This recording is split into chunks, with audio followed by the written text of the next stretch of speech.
There's an unspoken part of being a crime reporter where you have to ask yourself the questions, how am I going to make this victim stand out? How am I going to make people remember this case? How am I going to make them care? Sometimes it's the crime itself that will grab people's attention, like a case I covered where a young woman was walking down the street on her birthday holding her birthday cake when someone gunned her down. The crime scene was surreal. Icing smeared the pavement. The cake was smashed next to her body. It was the day she came into the world and the day someone took her out of it. But more often than not, if you live in an area with a high crime rate like Bakersfield, the crimes can start to blend together. Most of the cases involve adult male victims who are shot to death. Most missing persons cases involve adults who don't have stable lives. So it's a strange concept, really, that the most horrific thing imaginable, losing a loved one to violence, can be difficult to stand out in a newscast. A story about a 5-year-old having a lemonade stand to raise money for their school can be more memorable to viewers. So for me, making a victim stand out is important. It's important for keeping their case in the forefront of people's minds, which can help the chances of it being solved. But it's also what every victim deserves, to be honored and remembered the way their loved ones would want them to be. You have to go deeper than just they would light up any room they walked into and they'd give you the shirt off their back. Because even if that's true, we've all heard it too many times about too many people. You need something that made that person special. Everyone has it. Sometimes it's just a little harder to find for some more than others. Micah, like so many other missing persons, was an adult who at the time was living an unstable life. But once I started looking for what made him special, I found it easily. I'm Olivia Lavoice, and this is the Bakersfield 3.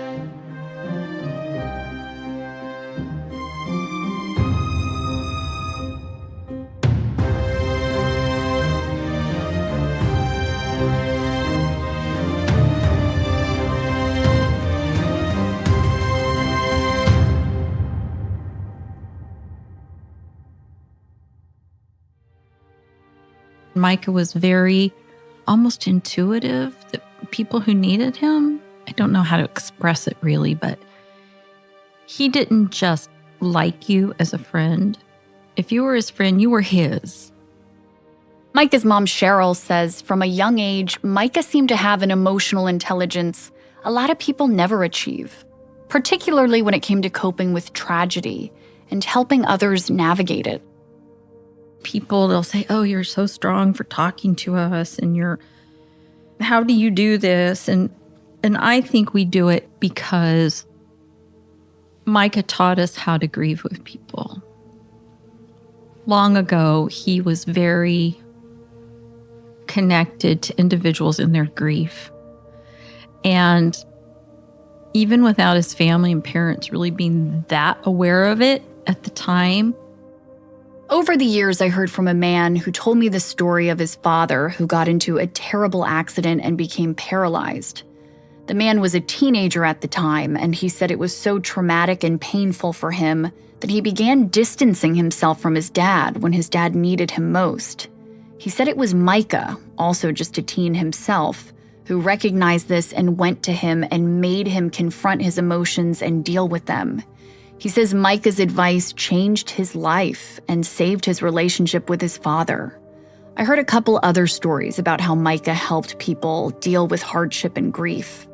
But one story in particular really stands out. I learned early on that yellow roses were significant to Micah, but only recently I found out why.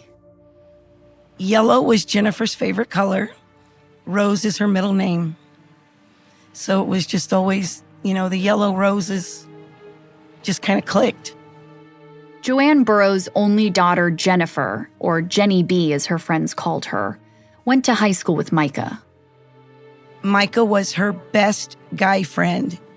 And as you see, Micah wrote right there, best friends forever, on her yearbook and on the pictures.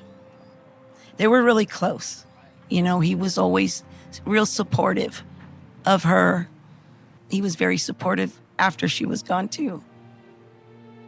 One morning their senior year, Jennifer was driving to work when something that's still unexplainable happened. There was no other car. There was nothing in the road. There was no animal. There was nothing. She just lost control and pretty much was gone at the scene. The loss devastated Jennifer's entire friend group. In the beginning, they would come, they would want to hang out in her room, look at her pictures and talk about her.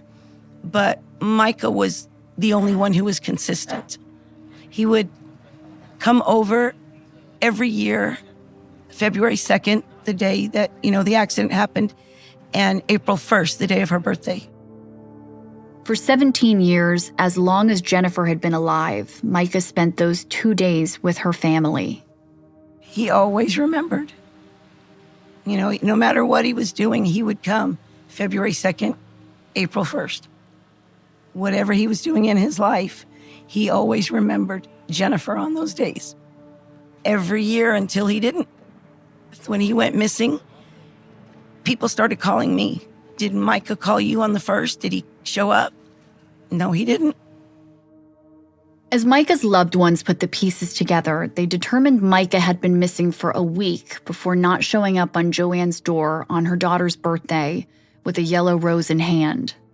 At the time, Micah was 34 years old. But in order to really understand the events that led up to his disappearance, we have to go back to when Micah was just a boy. As a child, Micah was precocious and smart and funny and clever, and he always interacted almost better with adults than other children his age. Micah's mom, Cheryl, says Micah was very bright from an early age and took pride in that. At 5 years old, he insisted on hanging a poster in his bedroom that showed all the U.S. presidents. And then he proceeded to memorize all of them and their vice presidents when he was in kindergarten. And he'd show off that he could point to them, and then he could do it without looking. And his family nickname was Stats because he could tell you statistics on pretty much anything. He had a passion for education. He excelled in all his classes. He was the star of the debate and forensics teams. After high school, it was important to Micah to go to the same college in the South as his grandparents. He was just a few weeks into his freshman year when terrorists flew 2 planes into the Twin Towers on September 11th, 2001. And he told us, I'm going to stay through the end of this year, but I need to come home. I think I'm going to enlist in the military. And of course, we were very worried about that, very concerned, and I did not want him really to do that. But he came home that following summer and said, I'm going in the Navy. Micah's mom, Cheryl, says Micah was very passionate about serving his country after 3,000 Americans were killed in the terrorist attacks. And in order to do so, he may have glossed over some health issues he had with the growth in his throat, but he couldn't hide it for long. He was ill, a lot of basic training, and it caused a lot of infection. He was very, very sick. So they told him that they were going to discharge him, and he came home. He was devastated by that. Just really took that very hard. But he tried to accept it the best he could, and once he was back home, he sought medical treatment for his throat. Soon after he was healed up from that, he decided, I think banking would be fun. Ultimately, he became a licensed financial advisor, working at Wells Fargo while also finishing his degree. He just did very well. Really, anything he applied himself to, he could do really well.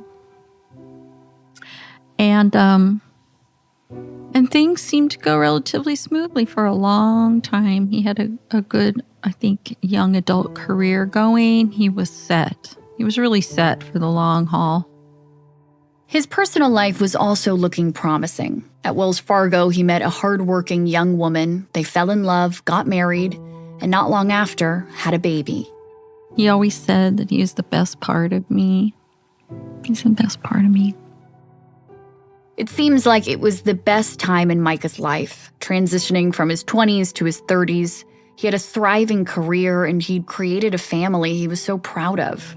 His Facebook page gives a little glimpse into what this time in his life was like and what his wife and son meant to him. One post of his reads, "Fatherhood is more than a responsibility, it's a gift. And since the day I became a father, each passing day has become progressively sweeter than the day before it. To share my life with such an incredible young man is a blessing beyond description. Today, I'm thankful for the gift of fatherhood." Fatherhood also seemed to give him a deep appreciation for his parents. In numerous posts, he refers to Cheryl, his mom, as his very best friend in this life. We talked a lot.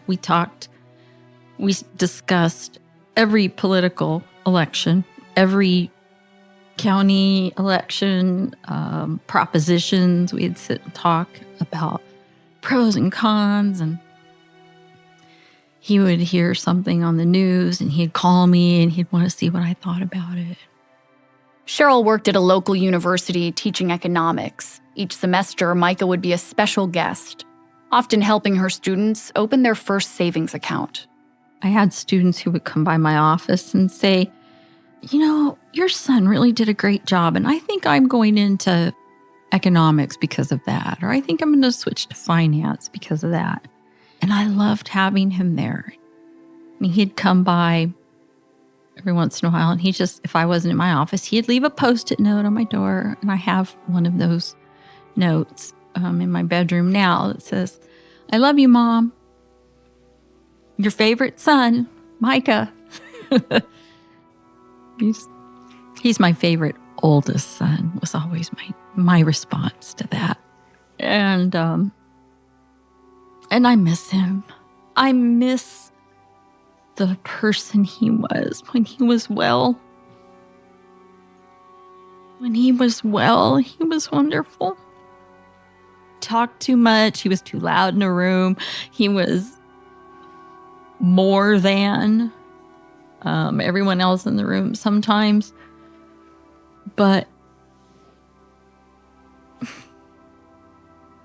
he really loved people. Micah's wellness was a fragile thing, constantly threatened, and eventually overtaken by the same growth in his throat that caused him to have to leave the Navy. Despite having surgery, the growth grew back. It caused him chronic pain. As a result, his family says over a period of time, several different doctors wrote him prescriptions for painkillers. With everything the medical community knows today, the CDC recommends people take opioids for 3 days or less because some studies show it can take just 5 days for the drugs to change one's brain chemistry. Opioids trigger endorphins, muffling pain and creating a temporary feeling of pleasure. But doctors have found that the body builds up tolerance fast. Suddenly, the pain is back, coupled with crippling withdrawal symptoms. The patient feels significantly worse than before and becomes desperate for relief. In time, this happened to Micah, and like millions of other patients, when his doctors cut him off, he turned to buying Oxy from a dealer. One of the pills he got off the street was laced with fentanyl, causing Micah to overdose. Narcan just barely saved his life. When Micah realized how close he'd come to death, it seemed like rock bottom. The life he'd worked so hard for was slipping from his grasp. He was a husband and father with a successful finance career. How would he become someone found slumped behind the wheel of their car, dependent on a stranger calling 911 and paramedics being able to break through the window before it was too late? He wanted it to be a wake-up call. He went into various recovery programs and vowed to keep fighting to get his old life back. But after he OD'd, his family says he was never the same. When the paramedics revived him, they told him he had lost oxygen to his brain from not breathing. We don't know for sure, but loved ones believe this caused a brain injury that severely impacted everything in his life. He told his mom, Cheryl, he couldn't get his thoughts to connect anymore. Work suddenly was extraordinarily difficult. Cheryl would later find notepads where he'd try to write down lists of tasks he needed to complete. Cheryl said they were chaotic, and on the back of one, Micah had scribbled, "I just can't think." In time, he lost his job and then his insurance, which led him to losing his doctors and the medical programs he needed. Eventually, his marriage fell apart. He lost his family, and that was everything. From there, his mental health began deteriorating. Cheryl spent afternoons locked in her office crying, sometimes screaming on the phone with local mental health officials, begging for help with Micah. The response was always the same. Programs were either full, or if there was a spot, they'd say no one could make Micah get help. He was an adult, which made his parents essentially powerless. It was very, very hard to watch. And we knew the impact it was having on his family, and we knew the impact it was having on us. He was very angry at us because he felt like he was very paranoid. He thought we were taking everyone else's side but his. He thought we were not doing everything we could to help him. Unbelievably paranoid at that point and chaotic, and his thinking was very unlike Micah. His personality was changing. By summer 2017, Micah's life was drastically different than it had been just the year prior. By this point, he'd lost custody of his son, and his circle of friends had changed as well. We found out later, he was at a friend's house, and they were all like, "Well, hey, you went to boot camp. You know how to put guns together." Micah was offered to use his military skills to make some money building guns. He knew that it was risky behavior, that it wasn't right. Cheryl says Micah seemed to rationalize it by saying in other states the same practice isn't illegal, just in California where the gun laws are stricter than other parts of America. However he may have made sense of it, Cheryl believes it was a choice that opened him up to a world that Micah was not fit to enter.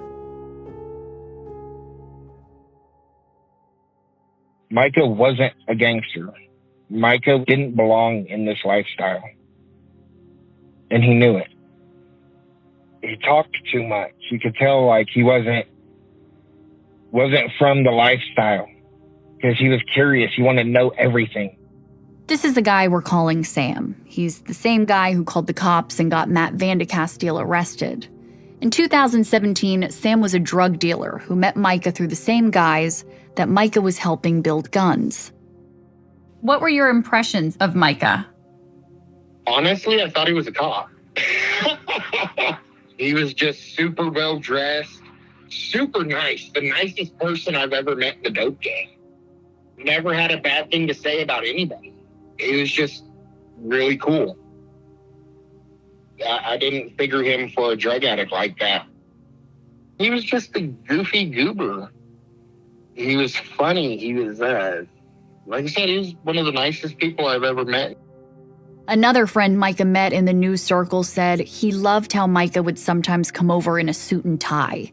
They thought of him as classy and educated. Everyone agreed. Micah did not belong in this new world. Did you get the sense that he probably didn't realize what he had gotten himself into? Yeah, I don't think he knew how deep the water was. Sam says he's clean now, trying to live a normal life. But back in 2017 and 2018, his life was anything but. And he was surprised that people like Micah, Bailey, and Matt Queen wanted to associate with him. They look really clean cut. And then you throw someone like me, and I've got 90% of my body tattooed. You know, I'm from the ghetto. And, you know, you wouldn't think those circles meshed very well. While speaking with Sam, he made it clear the majority of people in Micah's new circle weren't the kind of friends most people would want. I mean, think about what we do to our families when we're off doing drugs and how we're ripping our families off and stealing from our families. What makes you think a friendship's worth more than that? Sam says when drugs and money are involved, you play by a different set of rules in life. I wouldn't chop up a friend of mine. I might put a bullet in his leg. At one point, we got on this topic. Yeah, I had $200 worth of dope come up missing out of my house one time, and I held everybody in my house at gunpoint until I found it. So I'm just curious, were these people in the room, were they your friends or business associates? Some of them were my friends. One of them was an ex-girlfriend that was still really good friends with me. So when you hold people like that at gunpoint, what happens afterwards? I mean, do you apologize? Do they still want to hang out with you? I told them sorry. It was a big misunderstanding. You know, everybody, here's a sack of dope for your troubles. Just know I'm not going to play about anything missing out of my house. So you've got to be very strong-handed when it comes to showing people, you know, I'm not one to mess with. I'm not one that you steal from. I'm not one you talk shit about. Did you ever hurt someone? Yeah. I think everybody in that life has. Do you want to elaborate on that? No. You know, there's no statute of limitations on things. There's a statute of limitations on most things except for murder. Yeah. Yeah, there is. So that's a glimpse into some of the kinds of people that Micah's skills from the Navy and subsequent talent building guns opened him up to. You know, I've always said, you just can't dabble. You just can't dabble with evil people. You can't just accidentally get your foot in the door because I believe evil can take you over. If you just open that door a little bit more and a little bit more. Micah told his parents about some of the things he'd heard and seen, and they were skeptical it was true. And it just seemed like such a bad movie. You know, it just seemed like an episode of The Sopranos, which he loved. He loved The Sopranos. And it was just like, really? This just doesn't seem like, are you sure? Like, he would tell us about never mentioned names, but he told us about being kidnapped and locked in the trunk of a car and having his hands and feet zip tied and being hauled out to a middle of nowhere in an orchard and have his shoes taken from him and being told to walk back home or whatever. And who hears that? We're just middle income, suburban family. We're going to work and coming home. And our young adult son is telling us about people locking him in their trunk and hauling him to an orchard and holding a gun to his head. What would any family think? What would your family think if they heard that story about you? Keep in mind at this time, his family knew Micah was struggling with his mental health and substance abuse. He'd become increasingly paranoid. We'd be, well, Micah, that just sounds pretty far-fetched. Really? I mean, we would make, and of course, we have huge guilt around all of that we carry with us because we really made light of it. And we didn't believe him. And we begged him to go to the police. We begged him, if this is real, we will go with you. And you need to talk to the police. And he wouldn't go. He was very, very afraid. Numerous people who spent a lot of time with Micah in the months before he went missing all described him as paranoid and very frightened. They also all mentioned how Micah would see things in this new crowd, and he would take on almost a vigilante role. This came up in the previous episode. Here's Cheryl talking about some information she got after Micah first went missing. I had already gotten 2 phone calls from 2 different young women that Micah had gotten out of what we later would know to be trafficking situations where they were being held against their will and were being held to do things with men in order to take care of some debt they owed. Maybe it was for drugs, maybe it was for other things. And we knew from these 2 individuals that Micah had helped them get out of that situation, that he had heard about it. he had gotten wind of it, and he went and physically got them. And I think that in those last few weeks, Micah had figured out, I'm just going to play both sides of this fence. Playing both sides of the fence. That is exactly what Matthew Queen said in his Facebook post. It sounded as if Micah was pretending to be cool with people he thought were involved in trafficking women, while also helping those women at the same time, which illustrates the strange, delicate, precarious state of his life. And his family saw his fear, what they thought was just paranoia, increasing. Here's Cheryl describing one of the last conversations she had with her son. He told me someone was trying to kill him, and he had to be as far away from his family, from us, as possible, and I begged him to let me drive him back east to family.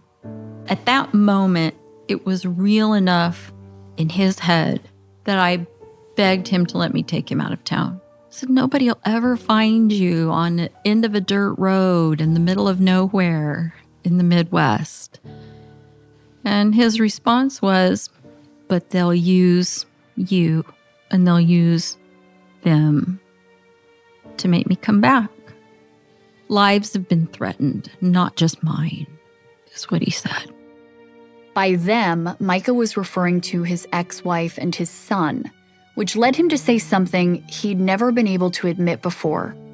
He literally said, I hate to say this, but she was right.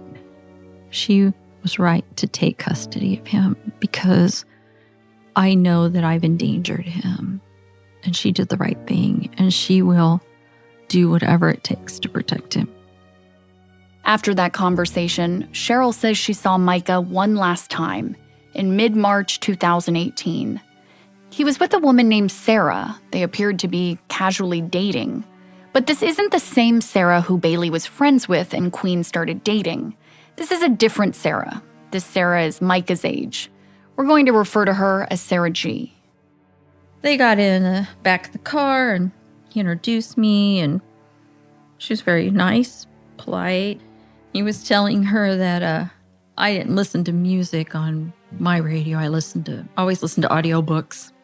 He was teasing me about that because he very much loved music. And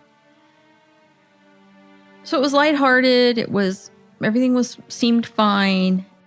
And that was the last time I saw him, was walking away from me with this young lady. A few days later, Micah was with Sarah G again when he called Cheryl. He was very agitated, and he said, Mom, I really need your help. I was like, what do you need, Micah? And he said, I need to pay for this hotel room for the friend of mine that that was in the car with me. She can't go home, and she has her dogs with her, and I really need to pay for the hotel room. Cheryl had recently given Micah money, and she told Micah she didn't understand why his friend needed a room. Why couldn't they just go back to Micah's place? He's like, oh, well, we can't go to my place. And why can't you? Why can't you help me? And he was very angry at me for not paying for this hotel room for this young lady. And he started yelling at me. And I'd had enough. I didn't want to hear him yelling at me. And so I just said, Mike, I can't talk to you. And I hung up. And that was the very last time I talked to him. I hung up on him.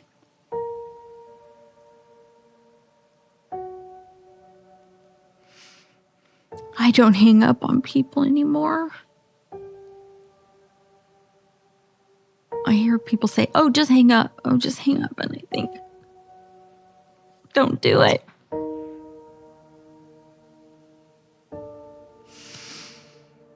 Just don't hang up. Because it might be the last time that you talk to them. And you'll have to carry that around forever. April 1st, 2018 came and went without Micah showing up at Joanne Burroughs' home with a yellow rose in hand. Something was wrong. And suddenly, every word Micah said to his parents they ever doubted swallowed them whole in an ocean of guilt. We didn't believe him. We just didn't believe him. And we live with that every day.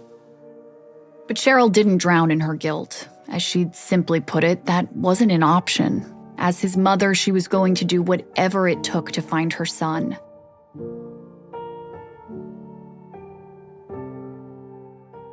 As I was writing this episode, I found a post on Micah's Facebook page from a few years before his disappearance.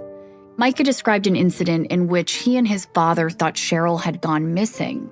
The post explains it was a misunderstanding that ended with the police finding a confused, somewhat embarrassed Cheryl teaching an econ class at her university. As it turned out, Micah and his dad had forgotten that Cheryl was substitute teaching another class that went late, giving her a clear explanation as to why she was nowhere to be found on campus when her usual class ended hours earlier. Micah wrote, quote, "I've never felt more terrified and helpless in my entire life than what I felt this evening, ever. I love you so much, Mom. You're the glue that holds me together." I thought about for how that hour or so Micah felt that hopelessness and fear not knowing where his mother was, that she would come to feel for him a couple years later. Only it wouldn't be an anecdote to share with Facebook friends. For Cheryl, it would be life-altering and never-ending. When Micah wrote the post, his life was stable, full of love, achievements, milestones so many of us dream of reaching. It was unimaginable to think that one day he would struggle with addiction and lose it all. It absolutely can happen to anybody. Lance and I have been married almost 40 years. We lived in the suburbs. We both had great jobs. We took our kids to church. They grew up in youth group. We were living the American dream, you know? And if it can happen to our family, it can happen to anybody listening to this. The extent of what would be revealed about the new world Micah found himself in and why he'd vanished would be darker than anyone could have ever imagined.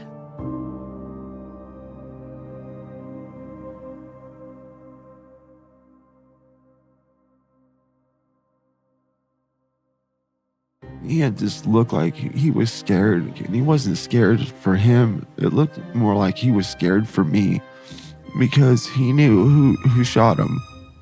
I don't care if I live or die since this has happened. That's next time on the Bakersfield 3.